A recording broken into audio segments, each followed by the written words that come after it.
Well, after much troubleshooting here at the SportsPlus Center, it's Indiana 2 and the Xavier Musketeers 0. Halfway through this first frame of action in what we expect to be a two-game set between these sides. Xavier will make the drive across the state of Indiana to Bloomington to the Frank tomorrow for 3 p.m. puck drop. As Xavier playing around with it in the attacking side. Long wrister coming off the stick of Maida. Another shot goes wide. 8 and change to go here in the first. Played forward into the neutral zone. A chip and chase. Jeremy couldn't get there before Maida hit it, beat him to it. Another long chance. Driving toward the net. That's Adams in a dust-up. And it looks like the puck went in between Billis's legs.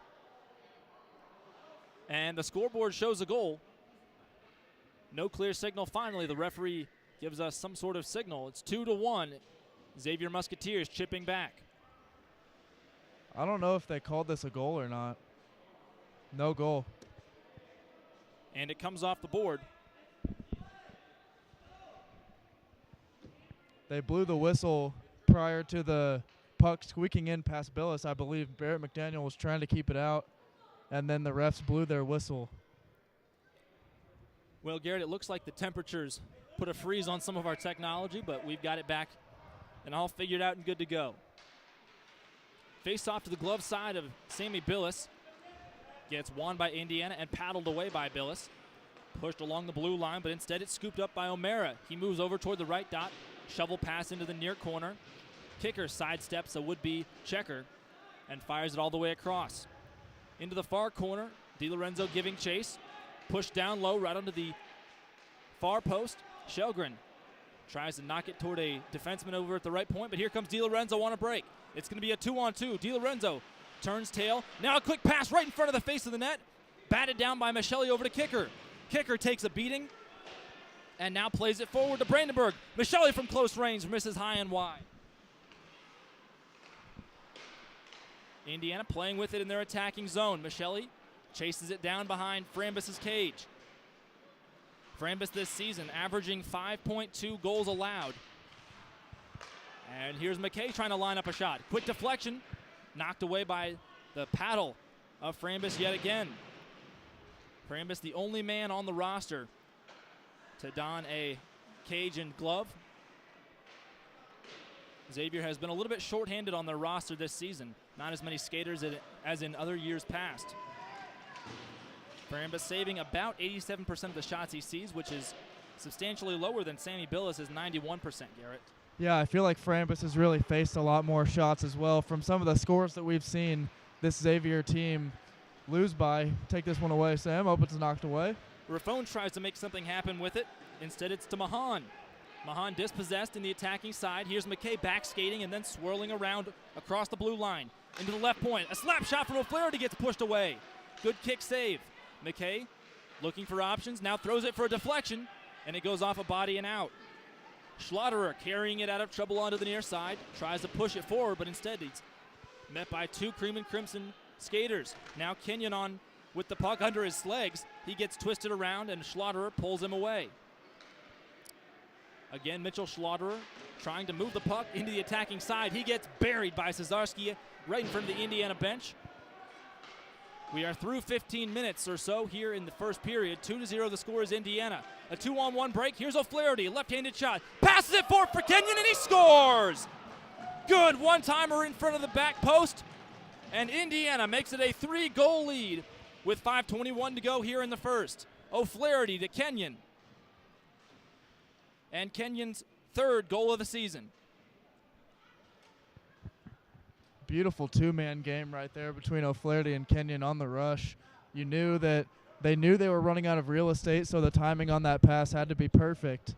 And they were able to complete the pass and put Indiana up 3-0 here with 5:21 to go in the first.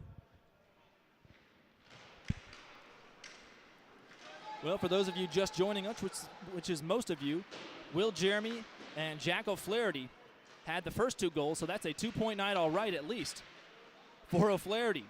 Puck being jammed out right in front of Frambus.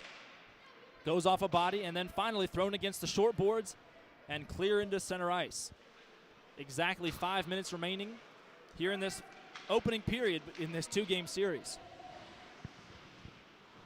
It's a very cold barn that we're in again today. It seems like all season long they keep getting colder and colder. But going back to what I was saying about Frambus earlier, Xavier has really gotten blown out in a lot of these games, and they've seen times where he's faced 40-plus shots on net, and sometimes for your D2 goaltender, that's just not even fair. Yeah, Xavier's allowed 40-plus shots on goal in all 4 of the last 4 games, and they went 1-3 in those 4. So they've really struggled to save Frambus the effort. He's really tired, and after a 4-goal allowed effort last night against the Ohio State Buckeyes, he's got to be a little bit gassed. Yeah, I believe that one win that they got was a barn burner, wasn't it? It was a pretty high-scoring affair. One win was against Denison back on the 24th of September, and the other lone win came against Bowling Green State at the Slater Center in Bowling Green. Score of 6-5 in that one. 4:20 to go here in the first. 3-0 the score for Indiana. Kicker pushing it around out of his own zone, trying to get it to Offenbach. Simoneau finds it right in front of his own bench and flicks it forward to a charging McDonald. He stick handles, tries to shoot. It's off the back of the post. Kicker now spinning around in the slot. Hooks it to Kissel, who moves around just outside the left hash marks. Instead, it's Pistorius leaving it to the opponent Kissel. Nobody sustaining any attack in the neutral zone, but bodies are hitting the glass for sure. McKay playing it out of his own end, trying to look for something to start up. Takes it himself all the way across the blue line. A quick pass to Kissel right in front of the mouth of the goal. Sticked away by Frambus. He made a good save. He's already faced 18 shots in this period, Garrett. Yeah, Indiana's really come out burning in their new coaching staff. As we mentioned, Andrew Weiss taking over the head coaching role. And he's really emphasized getting the puck on the net. We've seen that early.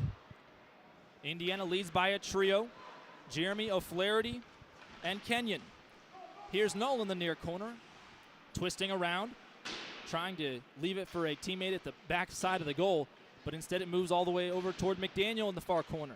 McDaniel jabbing his stick at it as Mahan pins it up against the boards. Still pinned, finally pushed free over to Shelgren. Shelgren, the captain for this Xavier team, knocks it clear into open ice and evidently gets it right back to push it forward to Raffone. 2:40 to go here in the first. Indiana and Xavier both getting a full new set of skaters. Null again along the blue line, sets up, makes a move, flicks it all the way through, and Michelli has to retreat and do a 180. Playing around in the near side, over under the legs of Cruiser, pushing it free. Again, batted back into the zone. That's Goodfellow doing some serious work at the blue line, playing very high, even in a situation where there's not a lot of attack. Indiana manages to gain the blue line this time, and it's Goodfellow who pushes it forward into the near corner. Chasing it down is Reed Johnson, and kicker finds the toilet bowl pass on the far side. Under 2 to go here in the first. Indiana up by 3 as the Cream and Crimson lose the blue line, but kicker will eliminate the danger, and Billis watches his defenseman work in tandem quite well. Pass forward to DiLorenzo, who dipsy-doos around a defenseman in his own side, really trying to go all the way across. He gets thrown into the Xavier bench but escapes the start of the boards. And now it's Brandenburg trying to play it into traffic. He gets buried and it's back into the corner. DiLorenzo finds it, turning it around, but no one was there to help him. And Cesarski will chase down the puck along the blue line in front of Indiana's bench. Another rush. Xavier trying to get a shot off. They've only had 5 shots on goal in this first period. We're 19 minutes through. Played across in an optimistic shot by Chris Becker. Becker, the leading goal scorer for Xavier, with 6 on the season. Under a minute to go, and Indiana might have a 3-on-2. Here's Brandenburg giving it over to the wide side to Kenyon. Kenyon can't quite get there, and with a stick lift, still doesn't get it. Over to Krush. He bats it down baseball style. Kenyon has it, giving it to O'Flaherty. A back post shot for Krush, and he scores! The one-timer from the Russian makes it 4-0 with 44 seconds to go here in the first. Indiana, 4 big goals from 4 big skaters. And Garrett, this is a really good way to keep the momentum going into the locker room. Yeah, right there, Krush saw that there were 2 other players on his side of the net, so he swapped right over, got to the forehand, and it was just an easy. All he had to do was keep the bottom hand strong on that shot, and he just flicked it right in. 4th goal of the season for Vladislav Krush, the senior from Moscow, Russia, and Riga, Latvia. Half a minute to go. Indiana playing around in their own side. Now forward to McDonald, who had a hat trick against Louisville. He shoots and scores! A wrist shot from the right dot. And 13 seconds later, number 13, Tommy McDonald, nets another one. McDonald now has 5 goals on the season, and there's a 5 spot put up here in the first so far for the Cream and Crimson against Xavier. 5 goals on 19 shots. That's what I call efficiency right there. Over a 25% success rate if you're a math major. Of which neither of us are, Garrett. 26 seconds and change here in the first. Indiana up by a confident margin of 5-0. Played forward to McDonald, who just scored as he moves in across the blue line. Leaves it to Simoneau, who fires it between the legs. And Frambus covers it up, holding his knees together. Just under 10 seconds to go. The 21st shot of this period for Indiana. And that one almost snuck through the 5-hole of Frambus, too. He was hoping that he had that puck in between his legs. Unfortunately, he was able to cover it. Well, Xavier's had a tough go of it this season. They are getting outscored 23-47. That's minus 24, not including last night's 2-goal loss to Ohio State. Make that 26 on the season. Flicked forward, a quick rush. All the way by himself is Burns. He slides around, and the puck goes up and hits the scoreboard and stays there, Garrett, as it swings along the rafters. Referees decide to just let the clock run out, and that's how it ends.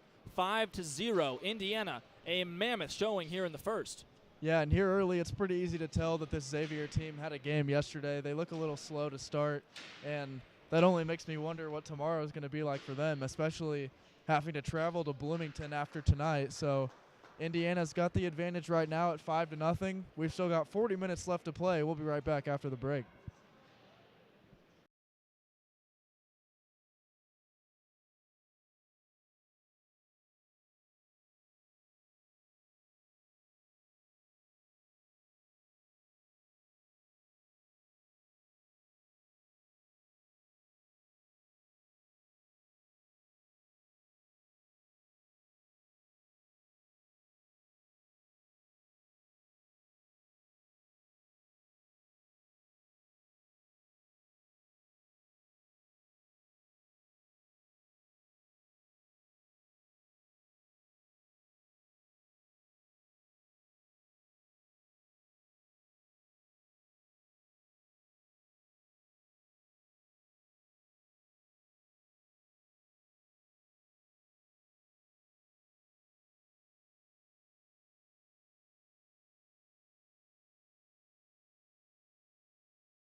Back for period number 2 here at SportsPlus in Cincinnati, Ohio.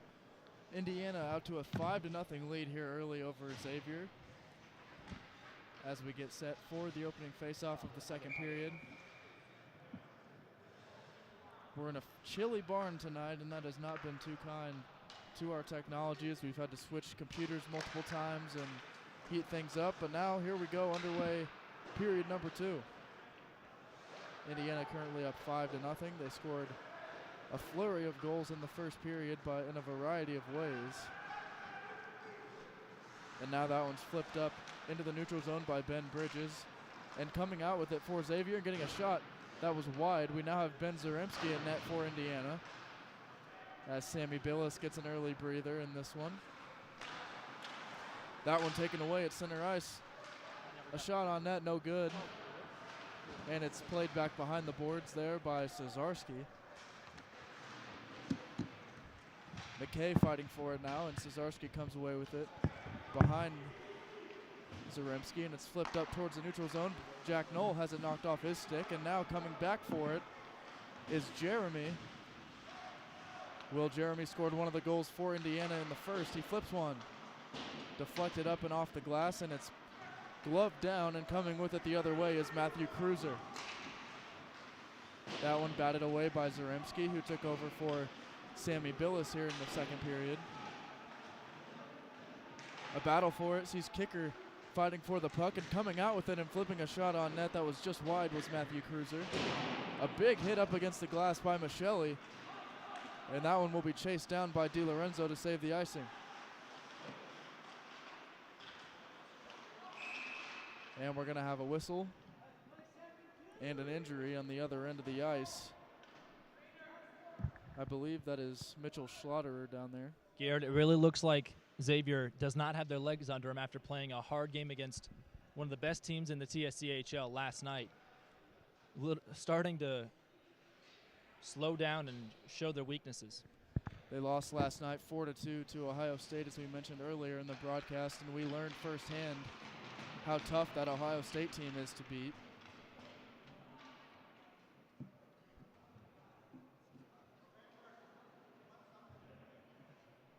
And now it looks like Mitchell Schlotterer will go all the way back to the locker room. We're 1.5 minutes into period number 2 here.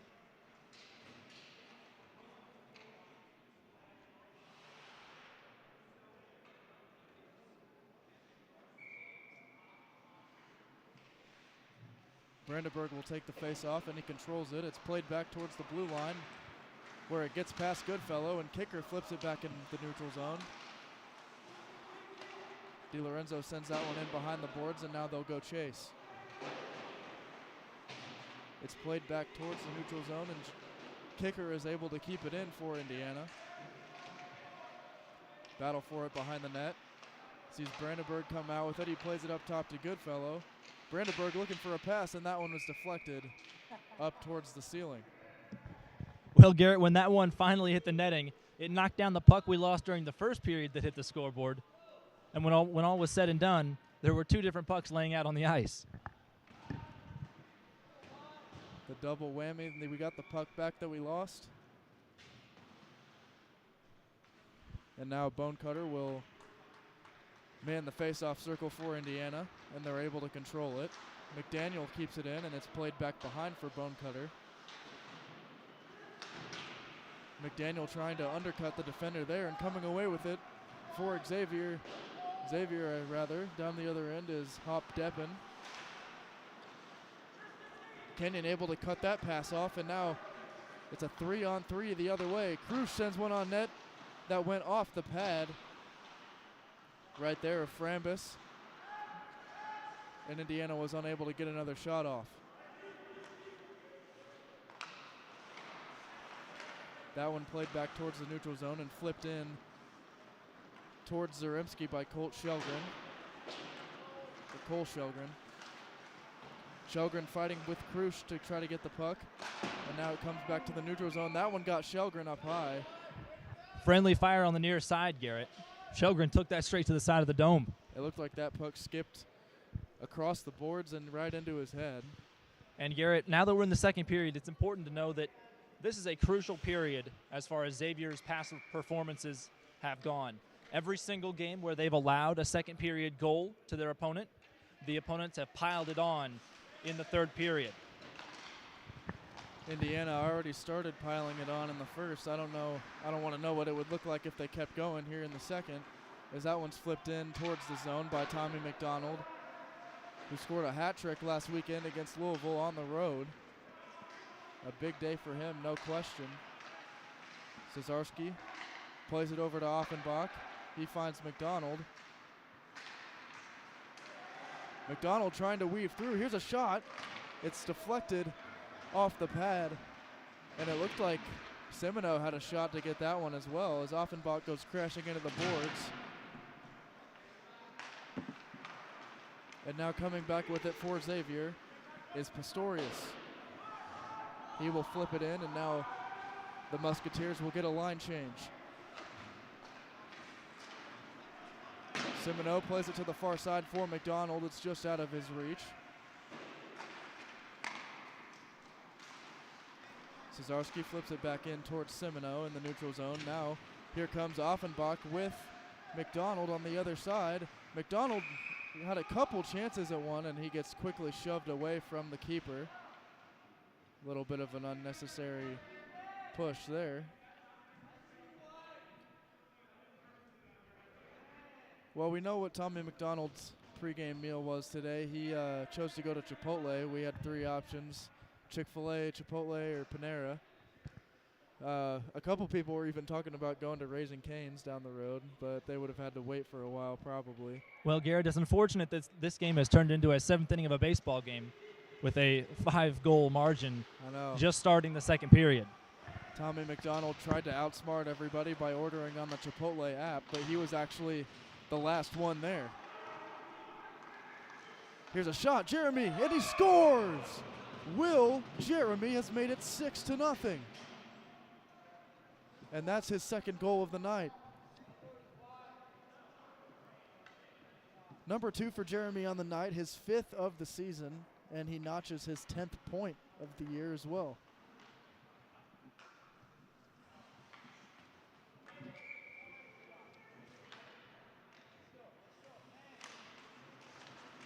What do you know? The Chipotle story leads to a goal. 6-0 Indiana, 5 minutes into period number 2. As they're looking to pile on here, Knoll sends one on net that was past Frambus, and we have the shattered stick that belongs to Jack Knoll. He'll have to get a new twig. The debris just laying out on the ice. Knoll does not seem too happy. I think that's probably the third one he's broken this year. A battle for it in the neutral zone, and kicker flips it into the bench. He almost got Coach Weiss with that one. I don't know if that would have been too good for his playing time. But no harm, no foul. And it is a 6-0 game, so I think it would take a lot to make Coach Weiss mad right now. And the shots on goal are 27-9, so Billis has been got to be getting pretty cold down there with not too much to do. Yeah, they actually substituted Billis out at the end of the first. We've got Zaremski in the game now. So he did so well, they said, hey, take the rest of the night off. Credit to his defense as well.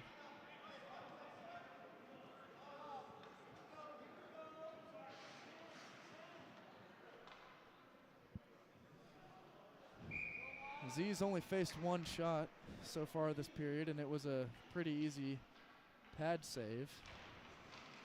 Here's one sent in on net by McDaniel that ran into a crowd, and now he'll try to take it behind the net and swoop back towards the middle of the ice, but it's picked off by Xavier, and now coming the other way is Evan Rogers.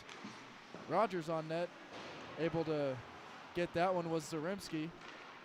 Michelli finding DiLorenzo. He fires one, and it's saved by Frambus.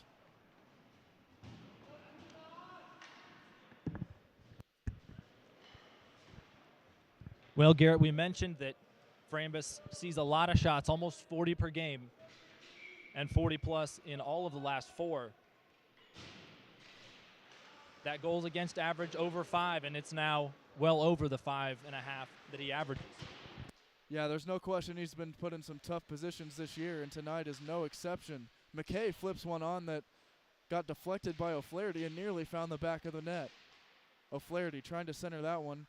It's knocked away by the D-men, and McKay will take it back to reset.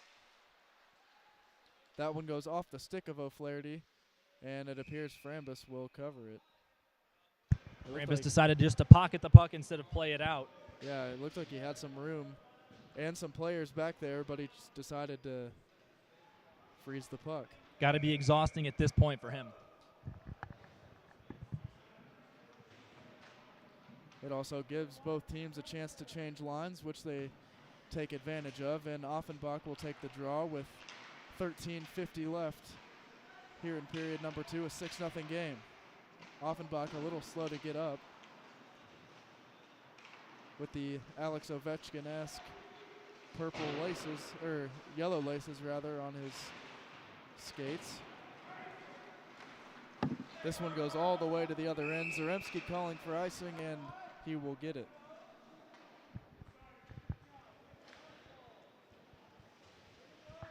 Well, Garrett, for Coach Weiss's first game behind the bench as the man, you got to be pretty proud of the performance from your guys. Yeah, I think the players were definitely a little extra fired up for this one as well. We'd like to give a welcome to new assistant coach Matt Granda as well, taking Coach Weiss's previous role, as Indiana was able to fill that vacancy rather quickly. Both Weiss and Grada played for Indiana. They didn't know each other during their time in Bloomington, but they met scouting for the USHL. Behind the net, Simoneau plays it up in front. McDonald nearly got another one there. Kicker flips one on, and it's gloved by Frambus. Well, the scorers table controllers are being generous with the shots on goal. 32-10, Garrett. And we might reach that 38.5 average for Xavier before we get to the halfway point of this game. Yeah, I don't know. That's hard to believe. It seems a little high in my opinion, but Indiana has generated a number of attempts and a lot of good efforts on the attacking side of the ice. They have, no question about that, and that's going to be an offside. As they say, McDaniel carried the puck over, and then it was touched by Jeremy.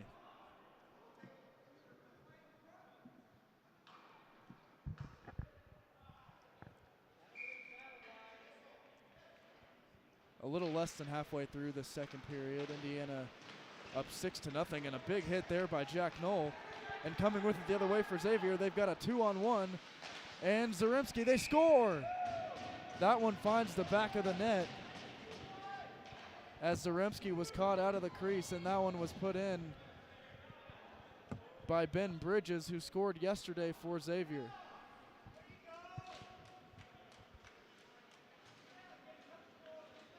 Musketeers look a little bit tired out on the ice. Not a whole lot of emotion from them. And it's unfortunate to see that in a Friday night game. Yeah, you would not think that they just scored. They cut the deficit to 5, and Frambus will cover that one.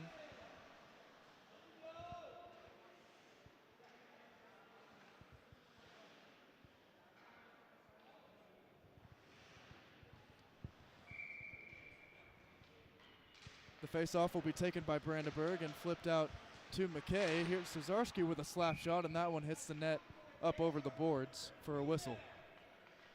Faceoffs in the Xavier side of the ice are 5-1 for Indiana in this period. Looks like Offenbach and company are really getting the job done at the dot.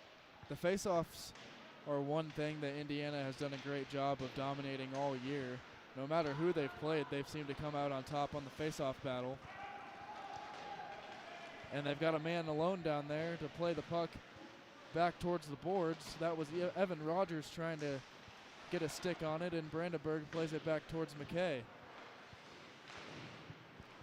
McKay deflects that one. DiLorenzo stabbing at it, and it goes behind Zaremski to be played by Cesarski.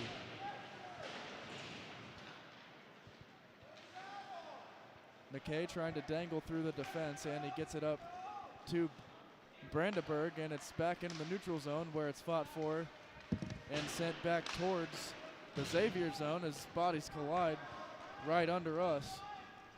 And Indiana with a chance for a rush here. McKay takes it through 3 defenders for Xavier. He's dangling in, and he loses the puck at the last second. He plays it back to Brandenburg. DiLorenzo at the blue line flips one in, and it's patted away by Frambus. Michelli colliding on the play there with Cruiser, and now here's a breakaway for Xavier. The shot saved by Zaremski. A breakaway opportunity right there. That was Hop Deppen on the play, but he was unable to put that one in, and at the other end, Frambus covers.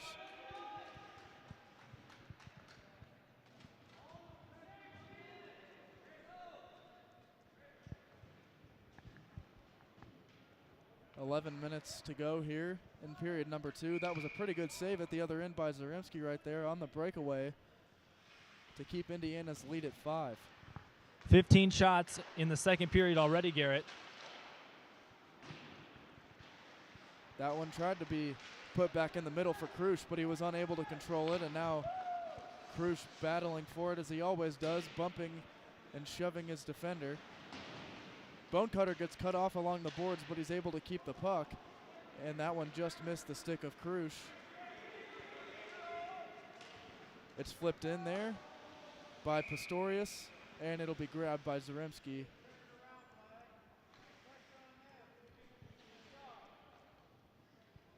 Indiana's shot count is now at 35, according to the scoreboard here at SportsPlus.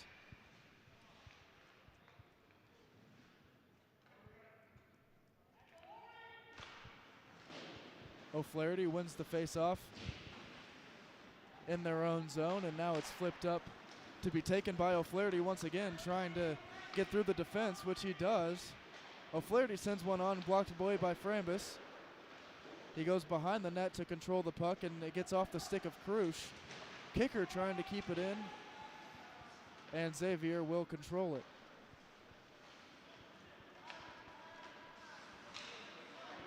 Krusch and O'Flaherty have a 2-on-1 here if they hurry. O'Flaherty had it poked away at the last second as he didn't get the shot off. And it's played back behind the net up towards the blue line. And there it finds the stick. And a big collision there, no call on the play as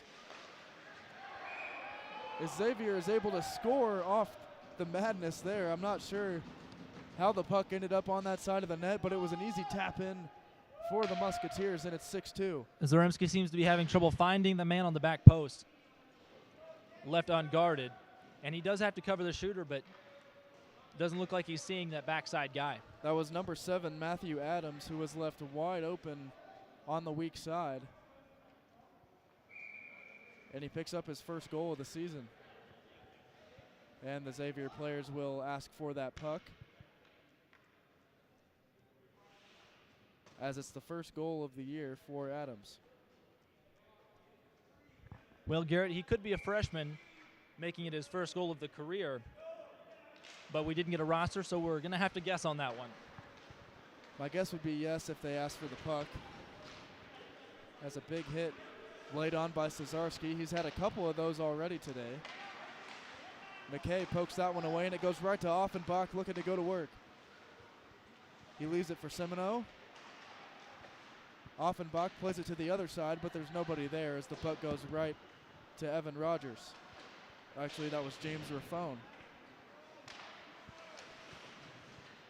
Our jersey numbers for Xavier are also all out of whack. We had to update them pregame, so we're still trying to figure out who's who, but well, you got to improvise and adapt, Garrett.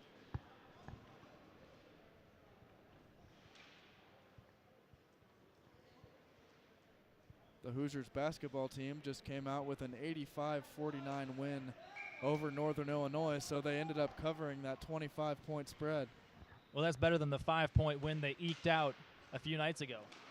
Yeah, I was at that game, Sam. I left with about 12 minutes left, and it was a blowout. And then when I saw they only won by 6, I was like, you have to be kidding me. Here's a shot. Cesarski knocked away by Frambus.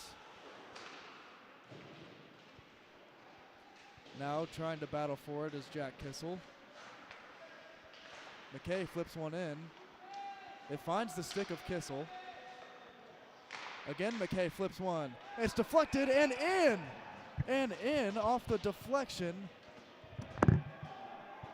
Looks like it's being waved off for some reason, Garrett. Are they going to call a high stick? The referees are talking about it. I believe it was Kissel who hit the puck, if I'm not mistaken. And this one's going to count. I think it was Jack Kissel who got it. McKay and Jeremy also involved, it appears.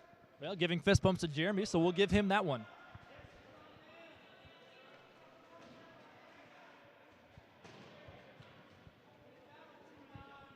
Well, even though the Cream and Crimson have their backup netminder in after 20 minutes, both sides still giving their best effort on the offensive sheet. Indiana wins the face-off, and Cesarski flips it on net where it's grabbed by Frambus, and he seems to want to cover everything right now. Can't blame him. He's had some struggles.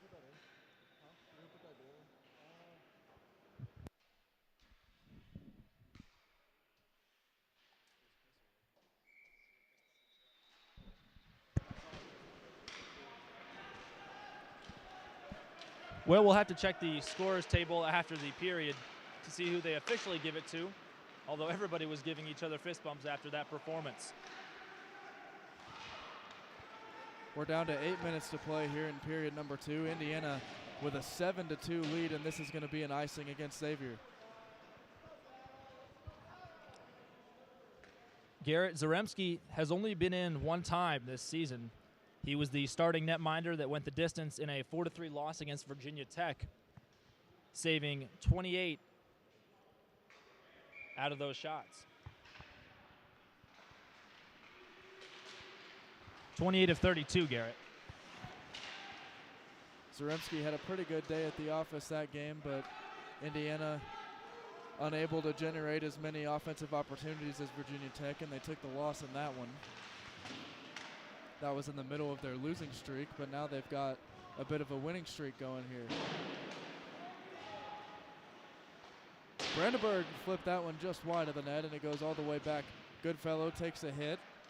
They center it, looking for Jeremy. Delayed call potentially, Garrett. That was Michelli, rather, and kicker flipped that one on, and Frambus lost the puck. It's still loose, and behind the net with it and coming back out is Michelli. They still haven't touched it up. Indiana with 6 skaters on the ice, and finally Xavier is able to get control of the puck. We'll wait to see if we get an official hand signal from the referees. Sometimes we have to play a little bit of a guessing game, Garrett. I'd say that makes up for about 85% of the time.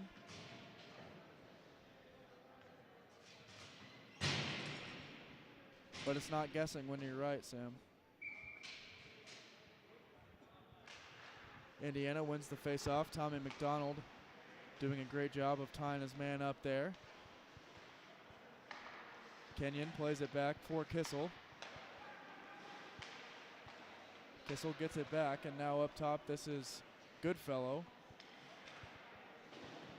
Goody plays it behind, trying to find McDonald, and now Krusch with it. Vlad scored a goal earlier on a beautiful one-time pass. They look for Krusch down low, trying to get a deflection on it, and it goes wide.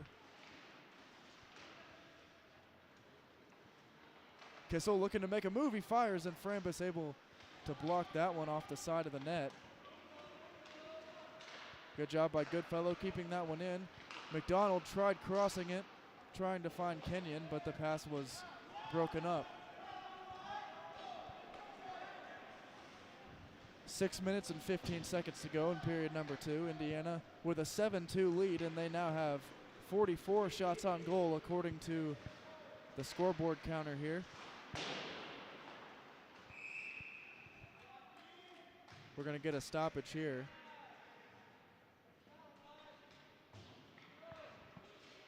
It looks like we've got a penalty. We'll have to wait and see. It's still 5-on-4 on the ice, Garrett. The official looked like he was skating towards the red line to try to make a call. Looks like Frambus has an equipment issue now. He's discussing something with the referee.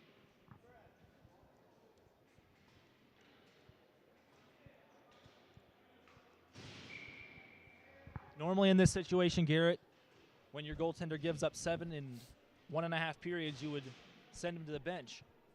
Although in this situation, for Xavier, that's the only man they have on the roster that can play goalie. He's made 37 saves. The only problem is he's faced 44 shots. 30 seconds left on the power play for Indiana. Jeremy going down the near side and flipping it in was DiLorenzo, but it was off Frambus. And they might have time for one more rush here. Cesarski sets it up and leaves it for Offenbach, who will try to get past the neutral zone and into the attacking area of the ice. Offenbach tried to get it back to Cesarski, and that'll do it for the penalty as we're back to even strength.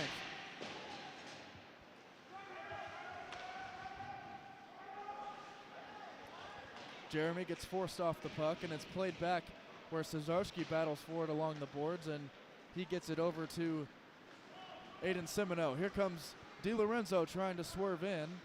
A beautiful dangle and a backhand nearly made it in, and now it's in the net. I believe Bonecutter might have got a finger on that, or a stick rather, and I think Bones is going to get credit for this goal. If that's the case, it will be Carter Bonecutter's first goal of the year as well.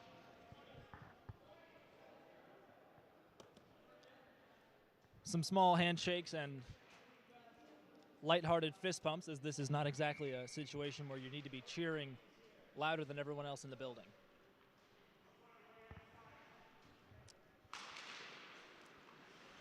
Bonecutter gets tied up on the face-off, and there's a skirmish for it at the red line that sees Xavier come out with it.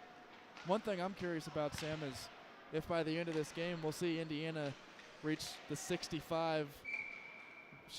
to 65 shot plateau. I think they're on their way. They definitely are, and I'm curious to see if we'll see a third goaltender in 3 periods when we start the final frame. I think that is a very real possibility. Brendan McCaskey is on the bench dressed, so he's ready to go if Coach Weiss wants to get everybody some reps. Bonecutter wins the face-off, and now coming the other way with it is Tommy McDonald. McDaniel flips one in that goes in and out of the glove of Frambus. And Barrett tried to keep it in, and now he'll have to get back on defense. Zaremski will cover that one up and stop it with 4:10 left in period number 2. And Sam, correct me if I'm wrong, but there is no rule on substitutions in terms of if you come out, you can't go back into the game, is there? Not to my understanding in the TSCHL, Garrett, no. Like if they were to put McCaskey in and he were to get injured or something, they could still put Billis or Zaremski back in. Well, I'm personally not aware of any bylaws that prevent it. I was going to say, I didn't think they would treat goaltenders in hockey like pitchers in baseball, but another interesting fact, shots on goal for Xavier, they finally got 10. Xavier finally has 10, but Indiana has 27 in this period. Just an absurd amount of shots put on, as Knoll with a big hit against the boards there. Delayed call coming up, Garrett. It's going to go on Knoll, I think.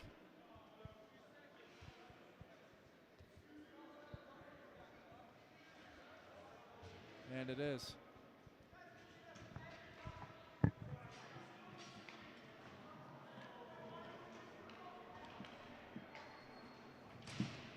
They're either going to get him for boarding or interference there, as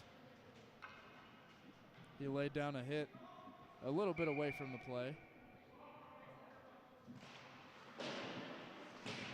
Brandenburg wins that face-off, and that puck hit the net above the glass. 3:26 to play here in the second period. Now Frambus taking a breather and getting loose. He's sliding between the boards and the goal line. Off the face-off, Brandenburg battling for it. Nobody knows where the puck is, and now it's flipped out and played forward by Bonecutter. First true face-off win in the attacking side for Xavier so far. They have struggled in the circle this season, and that's one area where Indiana has been very strong this year. As it's played behind and controlled by Xavier, as Cole Shelgren was pushed off the puck there. Cesarski and Bonecutter, or Brandenburg rather, battling for it.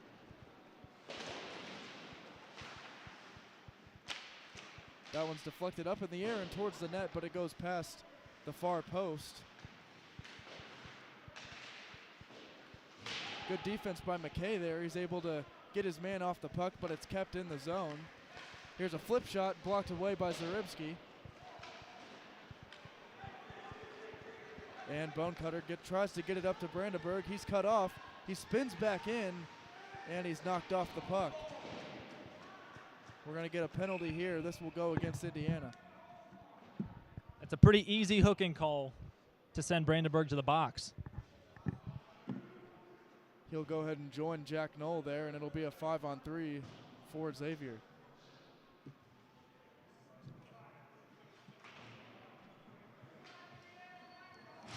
Indiana starting to get a little careless here with an 8-2 lead. Those are just penalties that you can't take, and frankly, they're easy calls for the official.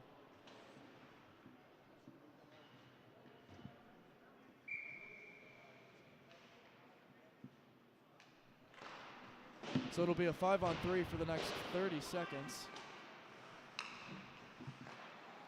At the blue line, a slap shot blocked away by Zaremski, and they clear the zone, and it'll be grabbed by Frambus. Let's see if he covers it. He's going to decide to play that one for the first time in this game, and now Xavier with just well, it's kind of hard to read the scoreboard up here, but 15 seconds left on the 5-on-3.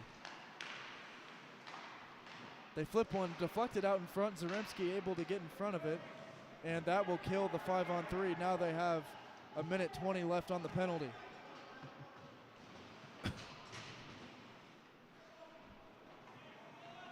Xavier weaving and passing, trying to get into the attacking zone, and here they do.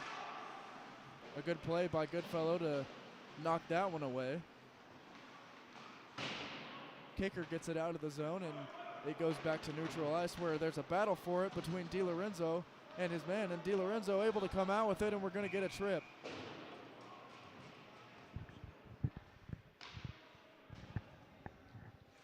DiLorenzo had pretty much a clear shot at the goal and probably could have gotten a shot off had he not been tangled up.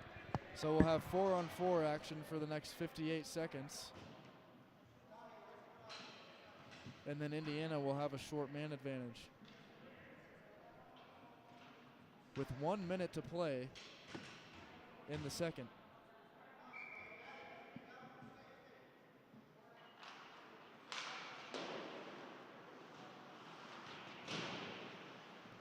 McDonald fighting for it along the boards.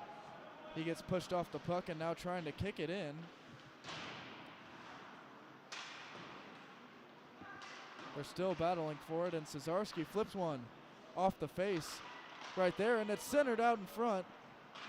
And a great opportunity there as Frambus was caught out of position. Coming in with it for Xavier. And it's centered. Here's a shot blocked out in front by Zaremski, who came out of the crease on that one. That was Matthew Adams setting it up. McDonald flips one in, and it went just past Cesarski and is grabbed by Frambus with 21 seconds to play.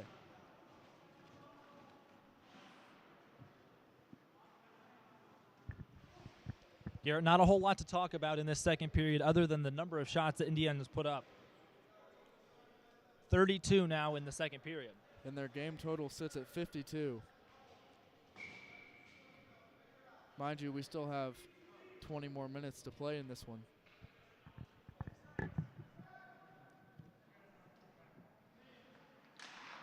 Jeremy wins the face-off, and it's played back by Kissel. Kissel looking to make a move. Goodfellow at the blue line. We're down to 10 seconds to go. And they might have time for a rush. A big hit. Kissel sends his man flying into the boards. 1 second left. Jeremy gets it off, and it's grabbed by Frambus. And that one wouldn't have counted anyways. What a hit by Jack Knoll. So 53 shots is the total for Indiana. They lead 8-2 at the end of 40 minutes. We've got 20 left here.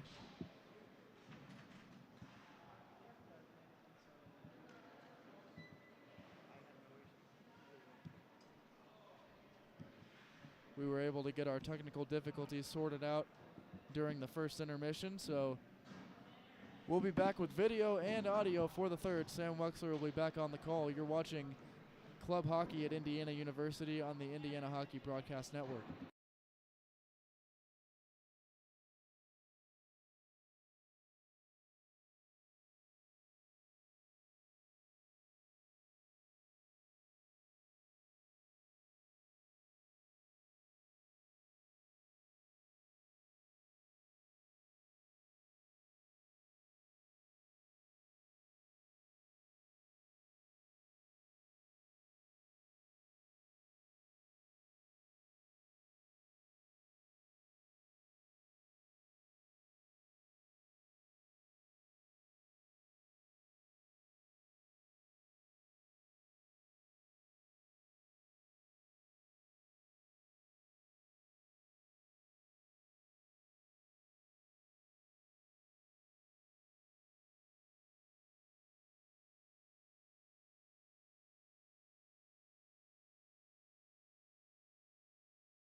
Final 20 minutes from Cincinnati, Ohio, as the Xavier Musketeers have given up an 8 spot to the Cream and Crimson of Indiana University.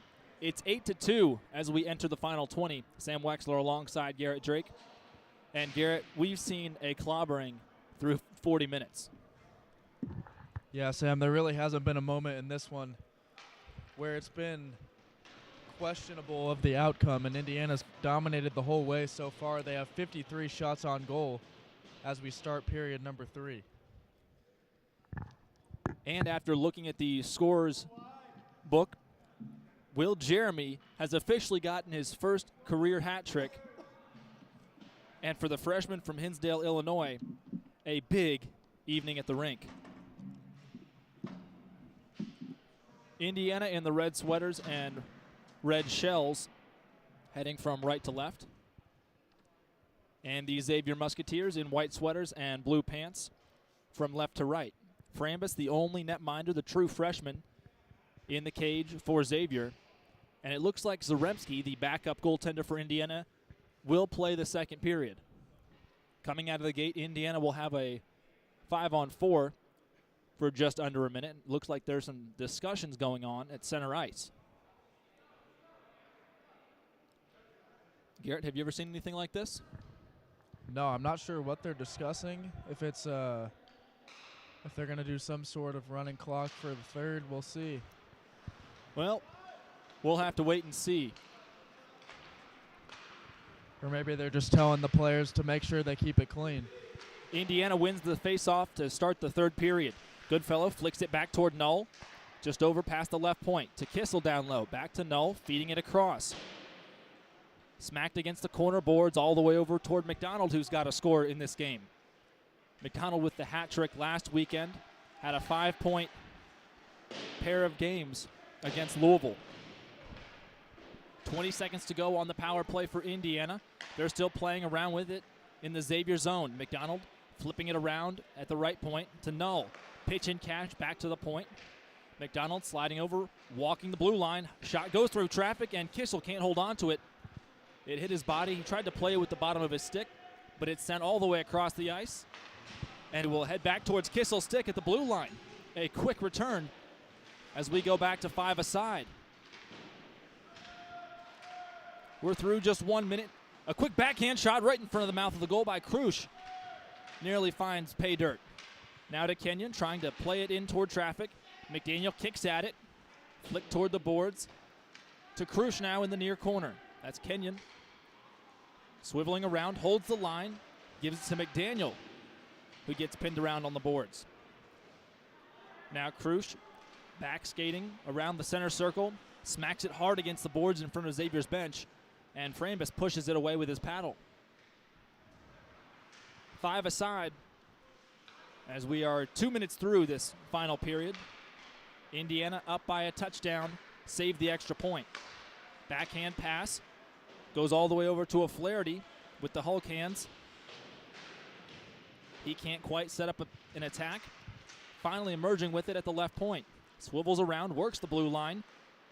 Dekes around one man. Puck bouncing high. Another Krusch shot gets poked away. O'Flaherty fighting for it. He tries to put a shot on. Now Krusch, another shot bouncing off the leg of a skater for Xavier. It appears to be Maida who kicked it away. Finally scooped up by Frambus. So 17:47 to go here in the third. Shots on goal stand at 56-18 in favor of the Cream and Crimson. And Indiana's really had the puck in the attacking zone the whole period as Xavier has been unable to get it out. Indiana wins the faceoff in Xavier's zone. Xavier playing on their heels for the majority of this game. Cesarski smacks the puck against the boards down to O'Flaherty. Played right in front of the mouth of the goal, and Bonecutter put it just wide. Krusch on his edges, moving around at the left point. Can't quite hold on to it. He gets smacked around upside the head, and the puck wobbles free. McKay playing around in his own zone. Lets Cesarski play it forward. Over to Krusch in the center circle. Trying to get an attack set up. Krusch thinks about it. A high shot that goes over the glove side of the cage. Bonecutter harassing Russo down on the far glass. Finally played out to Adams. Garrett, as we mentioned, several different jersey changes for Xavier. McKay moving around. Almost lost an edge, but stays up on his blades. Wobbles over to Cesarski on the near point. He can't hold on to it. And Semino will have to go back toward his own bench and chase the puck away. Not very often we've seen the puck on this side of the blue line. One thing you can notice toward the end of the second period, Garrett, was all the snow buildup in the Xavier defending zone. Jam at the puck right in front of the crease, and Indiana has put a ninth on the board. It looks like McDonald and Offenbach combined for the ninth score. So a 7-point margin. Garrett, that's the touchdown and the field goal with 16:14 to go in the third.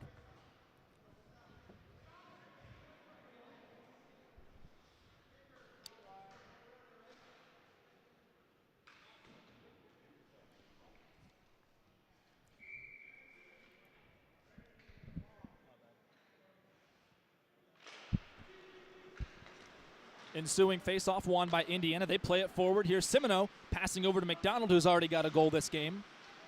Might even have two, depending on how that last goal was scored. Saucer shot going from the left point. Finds no one in particular and smacks off the back glass. Offenbach takes it off his teammate McDonald, who was sent onto his shin protectors. Pinned up against the boards right behind Frambus in the cage for Xavier. Again, a tough spot for Jack Frambus, the true freshman and the only goalie on the roster for Xavier this year. They had a hard time fielding a roster. They're missing some skaters as well. And graduated 3 different goaltenders during the COVID year. Yeah, they threw Frambus into the fire, which they have been doing all season long, and he's stuck there for all 60 minutes tonight. Indiana knocking it around in their attacking side. But finally, it's poked free and pried away by Kevin Randall. He's got it at the right point and gets pushed down. And a call by the official on the far side of the ice will result in a tripping 2-minute minor that will see Barrett McDaniel serve a sentence. As we mentioned, Indiana has picked it up on the special teams, 82% on the penalty kill and just under 20% on the power play. Xavier has failed to really get it going when they've got an extra skater, believe it or not. Less than 9% of their opportunities have been converted into goals. Correct me if I'm wrong, Sam, but I think this is only Barrett's second penalty of the year. Only second or third. He has not had very many, and it is number 2 on the season for Barrett McDaniel. It's going to be a trip. Well, the upperclassman, McDaniel, really knows what he's doing when it comes to playing clean hockey as a defenseman. He's a small guy but plays very physical and can push around guys that are taller and bigger than him. Now looks like a little bit of a discussion at the scorer's table as to what the scoreboard should read. I think they were trying to get the penalty put up on the board correctly, which they now do. Looks like the scorer's table is down a man from what it was in the first 2 periods.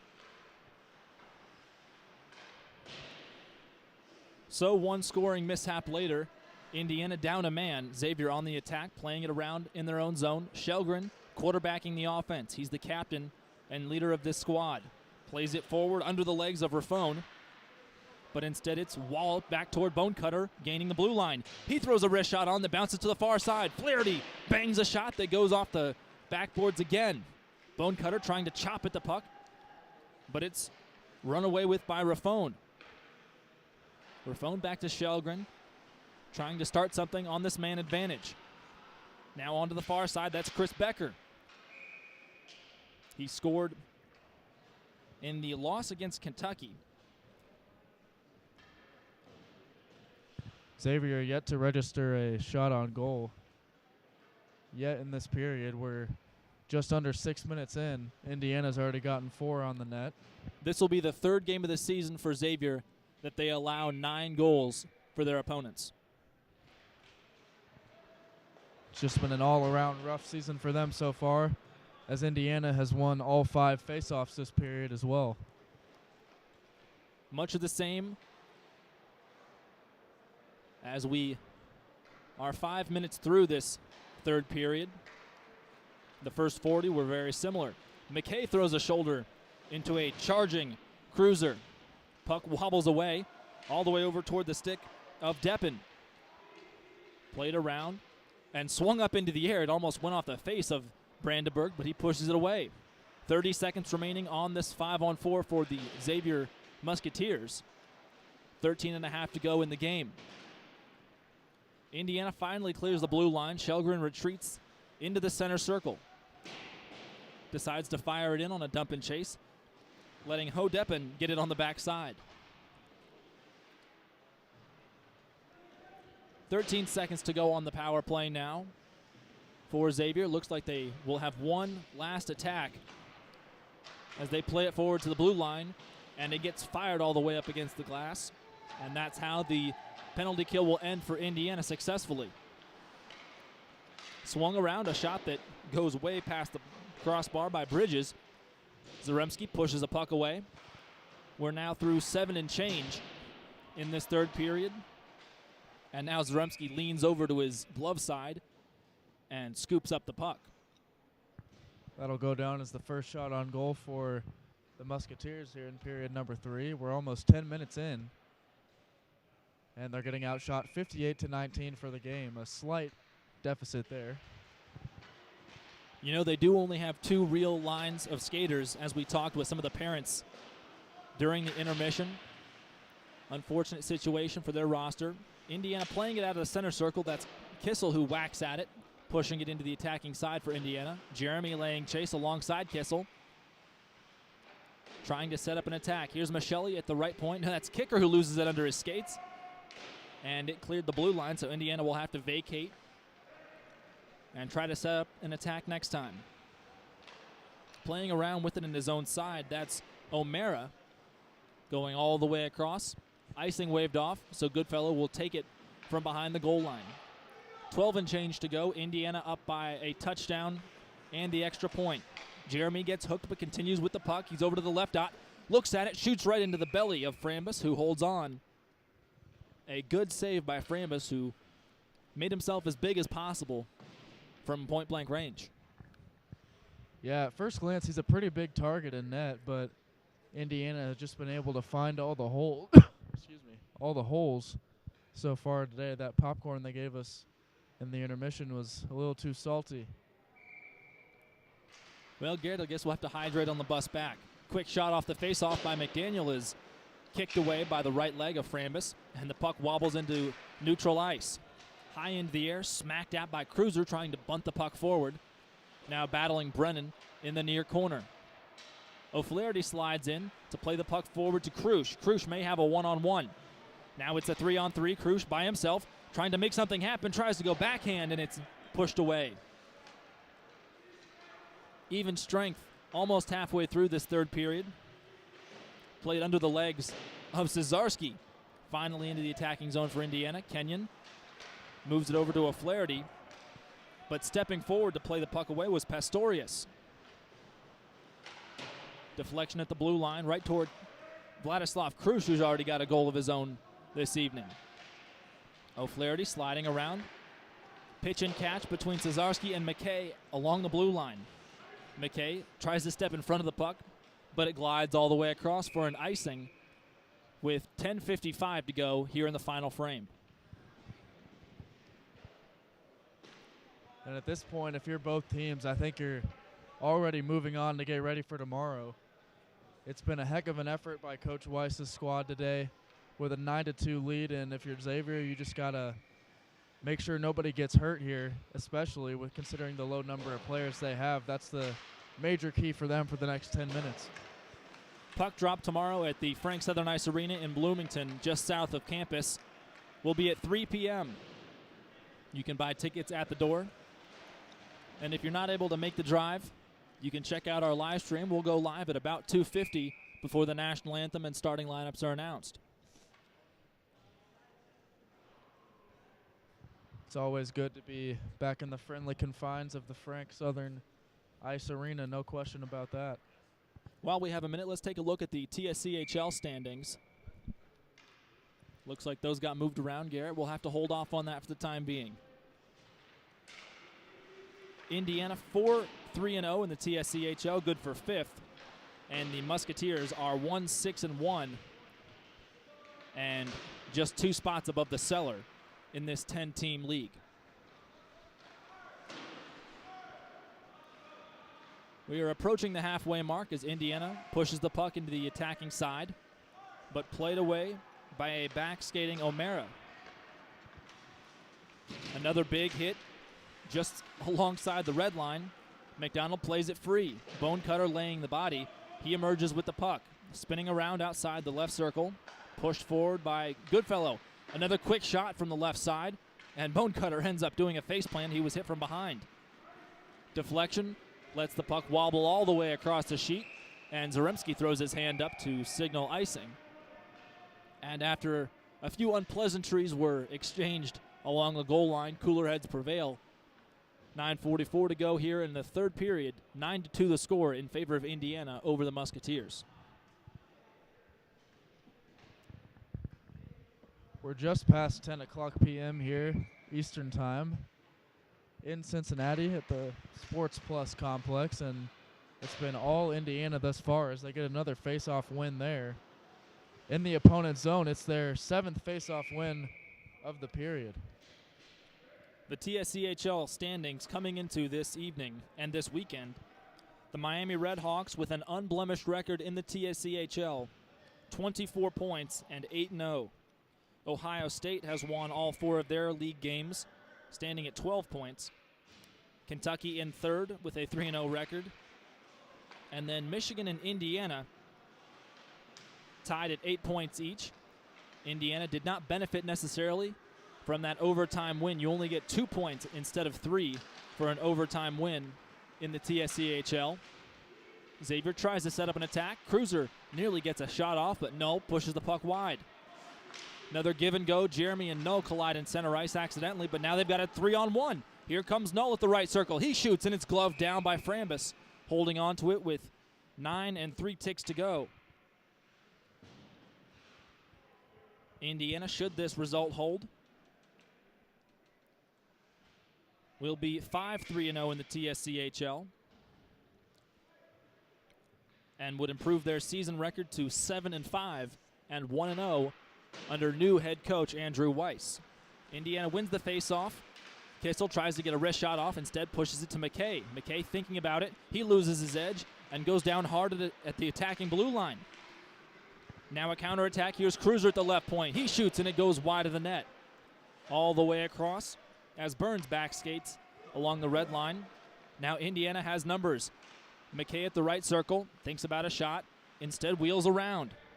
Holds on to it, keeping his eyes up. Turns around again, another spinorama just outside the circle. Cesarski lines up a slapper that goes wide off a body. Looks like it may have gone off of Kissel's leg. He's slow to move around. Another slap shot by Cesarski. He scores! Blue line clapper from the captain. And Cesarski gets his 6th goal of the season. It is 10-2. Indiana on top here in Cincinnati. We've had to break out our 10-plus goals graphic here on the OBS software for the first time this season. I was wondering when it was going to make its debut, and here it is. Well, Garrett, I think we're all just glad that it's not on the opponent's side of the scoreboard. No question about that. Indiana wins the faceoff, and they fling it towards Xavier's defensive side. Kicker kicks it forward across the blue line, but it was ahead of traffic, and Indiana had to leave the zone momentarily. Played forward, Brandenburg pushes it all the way to defenseman Will Kicker. Kicker, the freshman from Naperville, certainly a lively, talkative guy on the bus. Here's Michelli with a shot that goes wide off a body. Indiana's reached that 65 shot threshold that I was touching on earlier, and they're now just 4 away from reaching the 70 mark. The only time I've seen 70-plus shots was when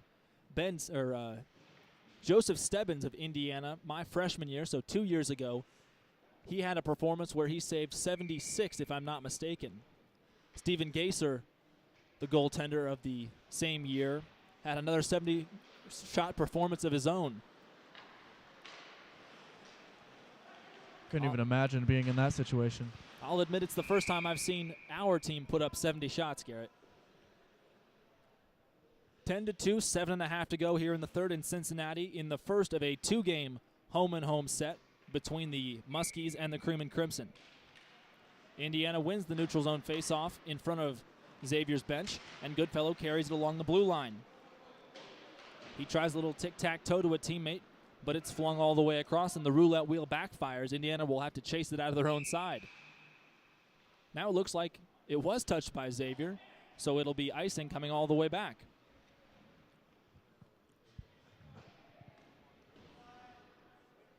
Garrett, what do you think we should expect in tomorrow's matinee contest on a Saturday afternoon at the Frank? I hate to say it, Sam, but I think we're going to see a lot of the same. Fortunately for Indiana, Xavier is clearly undermanned. They only have one goaltender on their roster, and Frambus, he's been taking a beating this season in terms of facing shots and things of that nature, as they might have a breakaway here. Here comes Kruger with a shot. Sticked away. He goes spinning and goes down hard into the boards, losing his stick. And that's James Raffone, who is slow to get up. We'll have a tripping minor on Indiana with just under 7 to go. But based on what I've seen from Xavier here today, I don't know if they'll be able to compete tomorrow, especially with it being their third game in a row on 3 straight days. It's going to be tough for them. Zaremski getting some well-earned minutes. He spent plenty of time on the bench and now improving his 75.7% save tally. Face off to the stick side of the aforementioned Zaremski, doing well in his second performance of the season. Here comes McDonald on a breakaway on the left side. Thinks about a shot. Now turns tail and slides around. A pass behind the cage. Indiana will benefit from a delayed call, even though they're shorthanded. Still playing around with it. That's McDonald at the right circle. Dipsy-doos over in the high slot. Moving around. Tries to play the puck forward, but it's touched up finally by Patrick O'Mara of the Musketeers. And we'll have a 4-on-4 for about 1.5 minutes here in the third. I tell you what, Sam, it is freezing cold in this barn. Seems like every week they just keep getting colder and colder on us. Well, Garrett, the word on the street is that the ticket prices for reselling Indiana football tickets are not what they were for the Cincinnati game that was sold out. We could see a sellout at the Frank. Slap shot from Cesarski goes off a leg, and it's all the way forward toward Jeremy, who's doing some serious work in the near corner. Yeah, I would imagine the football ticket prices went down significantly. I do still have one myself. Hit me up if you want to buy it. Indiana playing around in the neutral zone over toward Jeremy. He's rushing in, taking on 3 different skaters by himself. Still 4-on-4, plenty of space on the ice for Indiana, a team that's used to playing at a home rink that's too short and not wide enough. McKay spinning around, avoiding traffic, now fires on a shot that deflects right in front of the crease, and Frambus belly flops onto the paint to cover it up with 47 seconds remaining on this 4-on-4 and 5:43 to go here in the third. Still 10-2. That one nearly went in off the skate of Tommy McDonald out in front right there. It redirected slightly, but didn't find the back nylon. Won by Indiana on the attacking side, but Offenbach dispossessed as he tries to spin away from it. Here comes Kruger on a rush, playing to the backside over toward Adams. Can't get anything to go, and Kissel has a lot of open ice in front of him. O'Mara playing with him, now over toward McKay. He shoots, trying to get it toward Kissel on the backside, and stolen away by Offenbach. Offenbach has really good hands in close quarters, but has struggled to light the lamp this season. Goodfellow plays it to himself off the boards, a little chip and play. 10 seconds to go on the 4-on-4. Goodfellow absorbs a hit, and Mahone scoops up the loose change on the far side of the ice. Shelgren again trying to play the puck out of trouble. Now spins around, trying to avoid an attacking Offenbach as Indiana and Xavier get fresh legs onto the ice. Indiana knocking the puck high into the air after a deflection. So it's a 5-on-4 in favor of Indiana. To the near side to Brandenburg at the point. He gains the line. DiLorenzo cuts back halfway between the blue line and the goal line. to Kicker. He throws a long wrist shot, easily gloved by Frambus. So with just over 4:20 to go here in the third, Frambus making another good save. That is the 69th of the game. Nice. Very good effort by Kicker there, flipping it on net, but it was gloved easily there by Frambus. Indiana 1 away from eclipsing 70 shots. A change now for Indiana, and it looks like the bench didn't know what to do. They didn't realize that they needed an extra skater now that it's 5-on-5. So the scoreboard blank except for the clock and the scores for both sides. Penalty boxes are empty. Indiana wins the face-off, and Null chips it forward into Xavier's side. McDaniel finds it and plays it back to Brennan, but he can't hold on to it, and Cesarski playing around in neutral territory. Now toward Kenyon, some hard stick work going on, and now he'll be called for a slash, it appears. Now a hooking signaled for by the official on the far side with under 4 to go. Cesarski, the man being charged with the misdemeanor. So for about half of the remainder in this game, it'll be 5-on-4 for the Musketeers. And 2 Cream and Crimson skaters are going to the box. It's Kenyon and Cesarski in there. Oh, no, it looks like. Yeah. Well, Kenyon has a 2-minute minor up on the board. It's going to be a 5-on-3. It was clearly a hooking on Kenyon, and then it looks like it may have been unsportsmanlike conduct on the captain, Nathan Cesarski. Cesarski, who scored on a slap shot just a few minutes ago. Xavier's got a pretty good opportunity to get another one in here. They'll have a 5-on-3 for the whole 2 minutes. Playing around in the attacking side, a quick shot swallowed up by Zaremski. He clamps his shoulder to his side, tucking the puck under his jersey to stop play with 3:43 to go here in the third.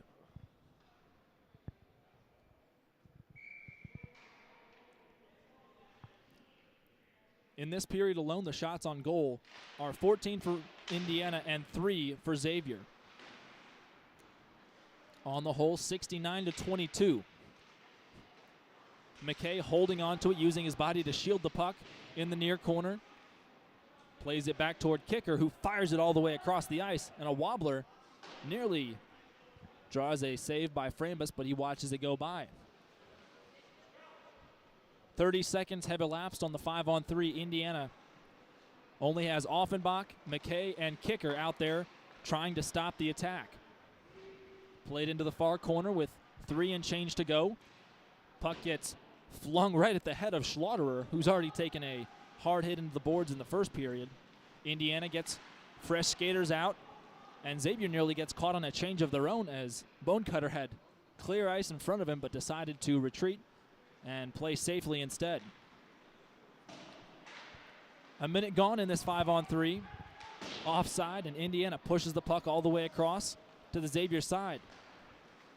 Now to the near boards to Ben Bridges. He moves across, now cuts down, throws some snow, and fires it to O'Mara at the right point. Another shot that goes wide of anything. Scooped up from close range and shot by Adams. Zaremski standing his ground, and now McDaniel gets his head sat on and pushed into the ice.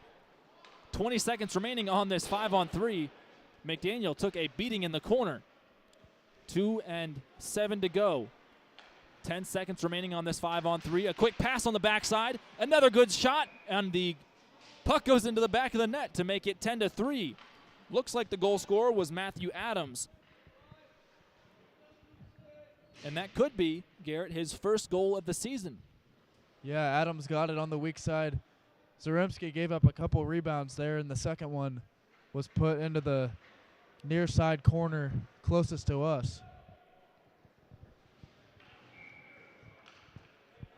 So with 2 minutes left to go now, it's just a 7-goal game.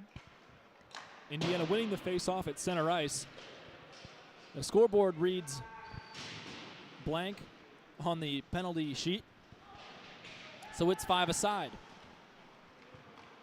Xavier knocking it around in their own side. Brennan has it under his skates and flings it forward toward the goal line. Cruz charging in, trying to find the puck, knocks it to Kenyon, who attempts a stick lift on Schlotterer. Over toward Cruz now at the far short boards. Stolen away by Mahone. Mahone playing it forward toward teammate Deppen. He flings it high into the air, and McKay scoops it up behind his own goal line. 10-3, 69 seconds to go here in the third period. Gliding in, that's Cruz who fires a shot on, almost off a deflection, and Brennan lets Frambus hold on to it as we are at the 1:05 mark here in the third. That shot number 70 on the night for Indiana right there. And what has been our route from the beginning and an impressive offensive showcase in Coach Andrew Weiss's first game. 2 goals here in the third period as Indiana wins the face-off. Playing it to Goodfellow, who fires a shot on. It tricked Frambus after deflection. Jeremy gets stood up along the corner. And now McDaniel doing some hard hand-to-hand combat. But the puck clears the blue line, and Kicker circles around. Kicker trying to turn the corner, and he gets slammed into the boards in front of the scorer's table and the Xavier bench. Now a backhand shot from McDonald gets pushed aside. Goodfellow gliding in. Goody plays it toward McDonald, firing a shot just over the crossbar. 30 seconds to go. Indiana still moving with it in their attacking third. McDonald winning it back. 20 seconds to go. Some pushing and shoving ensue, and we're going to have a charge on Will Jeremy. He gave a two-handed shove that put a skater for Xavier on his backside. So 17.4 to go. Jeremy will effectively head to the showers. 70 shots on goal to 23. Score is 10-3 in favor of Indiana. Jeremy will again visit the sin bin, although he did contribute mightily with a hat trick this evening.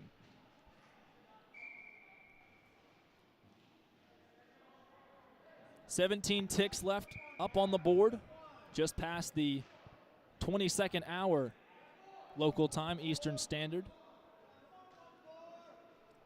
And now some confusion as the Xavier side trying to figure out who to put onto the ice. Face-off one in their attacking side. Zaremski watches it wobble by him, and now it's another goal for the Musketeers at the 13.7 mark on the clock. So it'll be 10-4 as the puck glanced up and over Zaremski, who's had trouble seeing the puck and has had trouble with several late deflections as well. That power play for Xavier didn't last long, but they were able to capitalize on it.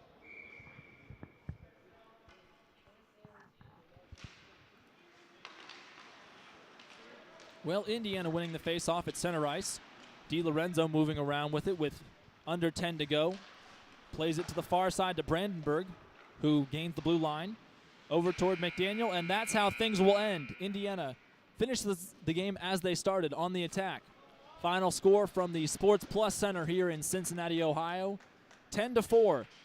Indiana puts a tally in the win column on this Friday night in a cold barn at the SportsPlus. It was a chilly one, no doubt about it, but putting up 10 goals for the first time this season and the first time in quite a while, I'm sure has to feel good for all these Indiana players. And they're going to have a Xavier team, tomorrow that's played 3 straight games, and they'll have them at the Frank. So I definitely like Indiana's chances to pick up a sweep this weekend. Indiana improves to 7-5-0 on the season and 5-3-0 in the TSCHL.